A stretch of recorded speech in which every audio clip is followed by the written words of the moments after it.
De Lavar. Charles Blé Goudé, vous êtes à Abidjan, en face de moi. La valeur ajoutée, pourquoi vous voulez tant être président de ce pays? Qu'est-ce que vous ferez que les autres présidents n'ont pas fait? C'est la première fois que vous voyez un parti politique qui renonce à des élections pour la paix. D'abord ça, c'est une valeur ajoutée. Deuxièmement, beaucoup de personnes me posent la question, quel est son projet? Il y en a qui pensent même me moquer. Un projet politique, ça se construit. En ayant fait l'inventaire de l'existant. Moi, je vais faire les choses autrement. Le comment, c'est la question que vous me posez. Je ne suis pas en campagne présidentielle. Là où je suis assis. Ça, c'est un report à nouveau. Là. Non, je ne suis pas en train de reporter. Tout à l'heure, vous m'avez demandé, est-ce que je reviendrai ici? J'ai dit volontiers. Mais je vous dis que je ne suis pas en campagne présidentielle. Tout s'interprète trop tôt dans ce pays. Je vous ai dit qu'un jour, je vais diriger ce pays. Je ne suis pas en campagne. Pour venir ici et puis déballer mon projet de société, parce que c'est ce qu'on me demande. Je travaille d'arrache-pied. Pour confondre ceux qui pensent qu'au COJEP, on ne connaît rien. Pour comprendre ceux qui pensent que notre génération, elle est là pour accompagner. Nous préparons ardemment notre projet de société, M. Darasouba. Ce n'est même pas à vous que je vais l'exposer. C'est au peuple de Côte d'Ivoire que je vais l'exposer. À travers les médias? Mais bien sûr que ça viendra. Donc à travers nous? Bien sûr que ça viendra.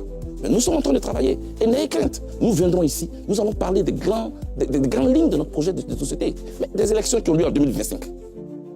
Vous me demandez, moi maintenant, de m'asseoir là, pour vous dire, je vais faire ceci, je vais faire ça. Merci en tout cas de faire la révélation selon laquelle 2025 vous serez candidat. Non, je n'ai pas dit ça. Il dit des élections auront lieu en 2025. Des élections auront aussi lieu en 2030. Voilà, mais pour l'instant, je suis candidat à 2025. La date la plus proche.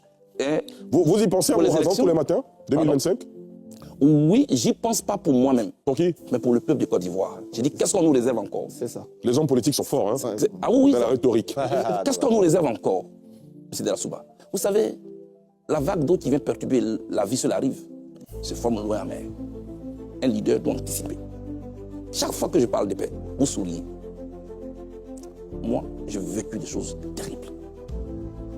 Je vais faire les choses autrement, M. Darasouba. Mon projet de société, personne n'arrivera à m'impressionner, à fouetter mon orgueil. Pour que je vienne sur ce plateau, vous voyez tout de suite, voilà ce que... Non. J'attends mes contradicteurs. Ceux qui seront candidats face à moi.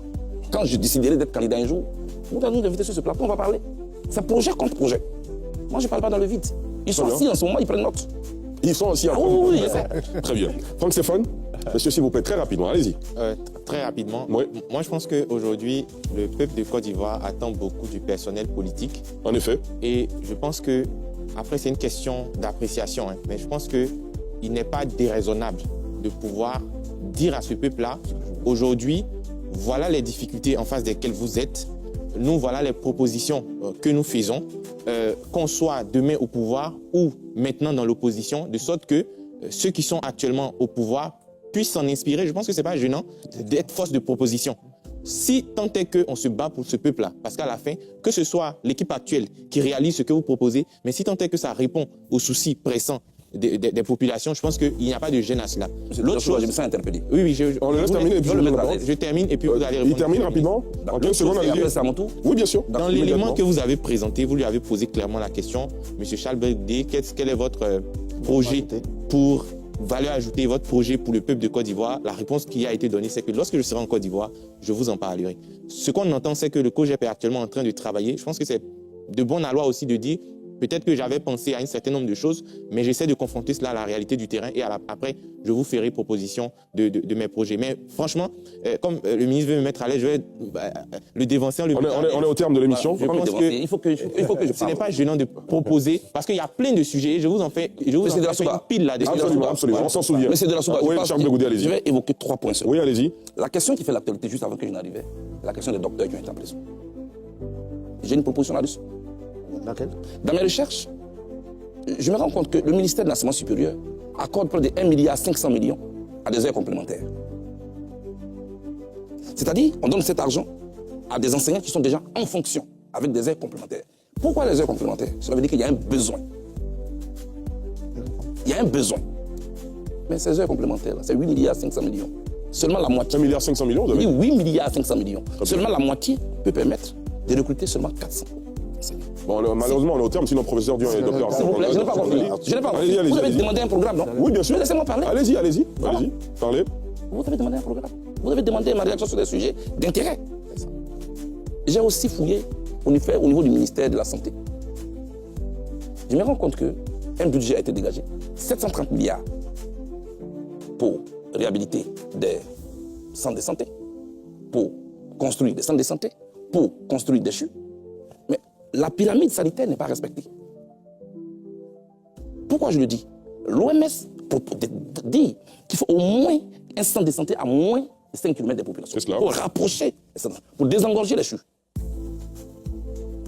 Monsieur de la Souba, la somme qui est dégagée de ces 130 milliards, c'est 63 milliards pour la réhabilitation des centres de santé pour construire. Mais dans ces 63 milliards, moi je pense qu'on peut aller loin. Selon eux, un centre de santé coûte 215 millions. Si on construit 1000 centres de santé, ça fait 215 milliards. Ça fait 30% des 730 milliards. Ça rapproche. Et ça désengorge parce que quelqu'un ne quitte pas sa cour pour aller directement au CHU. Il faut passer par ce qu'on a appelé les établissements sanitaires de premier contact. C'est cela. Ce sont les centres de santé ruraux, urbains ou communautaires. Il faut donc respecter cette pyramide-là. Nous, on aurait fait autrement, nous au COGEP. Vous allez même voir que dans l'enveloppe allouée dans l'assurance maladie universelle, l'enveloppe de fonctionnement des structures est même plus élevée que l'enveloppe allouée aux prestations. On peut inverser la courbe. Et pourquoi on est étonné après que la population ne se bouscule pas pour aller payer? Peut-être parce que les prestations ne sont pas à la hauteur des espérances. D'accord? Je veux qu'on discute ce sujet, mais je ne suis pas pressé. D'accord, très bien. C'est parce que je savais qu'on allait avoir un débat que je vous dis, je ne suis pas pressé. Invitez-moi ici, on va discuter. Moi, je ne suis pas un politicien qui vient ici pour faire des problèmes seulement. Hein. Je suis africain. D'ailleurs, vous ne nous en avez pas servi suffisamment ce soir. Les internautes en raffolent. Si vous devrez nous servir un proverbe, une figure imagée avant de nous quitter ce soir, ce serait lequel? Notre pays est un pays solide, qui a du potentiel, qui connaît des crises, mais elle reste la Côte d'Ivoire. Quelle que soit la force de la pluie, elle ne change jamais le plumage de l'oiseau. Bon. Bah, très bien. Hein. Monsieur, non, nous sommes au terme de cette émission. Merci à vous, Dr Bangali Gédéon Ngora, enseignant-chercheur à l'université Laurent Guédé de Dellois. Professeur Simplice Yodédian, merci beaucoup d'être venu. Franck Stéphane Dédi qui a ses cartons en main, malheureusement, on n'aura pas les cartons ce soir. Voilà, Landry Couillot, merci d'être venu. Docteur Arthur Banga. Promis de vous donner la parole. Est-ce que vous pouvez intervenir en 10 secondes? Vous ne pouvez pas, malheureusement. Si. Allez-y, 10 secondes. Rapidement, j'étais très touché par la partie émotionnelle. On va sortir de la partie émotionnelle avec le président Laurent Gbagbo. Merci pour ce message. Il y a longtemps que j'attendais ça de vous et vous l'avez fait aujourd'hui, bravo. Mais quand on avait le côté personnel, la gauche est en nombre aujourd'hui. Il reste 5 secondes. La gauche n'est pas unie, il y a plusieurs partis de gauche. Et vous, si le COGEP est encore à gauche, est-ce que vous ne pensez pas que c'est une grosse faiblesse? Et je suis le premier à reprocher à Laurent Gbagbo de n'avoir pas assez fait pour la rassembler. Mais vous, qu'est-ce que vous faites pour que la gauche soit rassemblée? Parce qu'aujourd'hui, je pense que la gauche, pour parler comme mon ami, n'est pas en capacité de gagner les élections, d'abord parce qu'elle est divisée. Charles Blé Goudé, ce sera la réponse à cette question, sera votre mot de fin. La gauche n'est pas en dehors de la société ivoirienne. Ce pays, lui-même, il est divisé. Il a connu une crise grave. Des plaies qui résultent d'une telle crise ne se pensent pas en un jour. Laurent Gbagbo lui-même a passé plusieurs années en dehors de ce pays. Moi aussi. Moi, je viens d'arriver, puisque c'est à moi que la question est posée.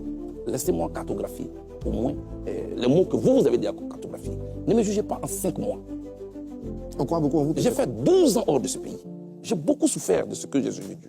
Laissez-moi le temps de me reconstruire. Vous attendez beaucoup de moi, aidez-moi à me reconstruire. Ensuite, on va résoudre les problèmes. Charles Blé Goudé.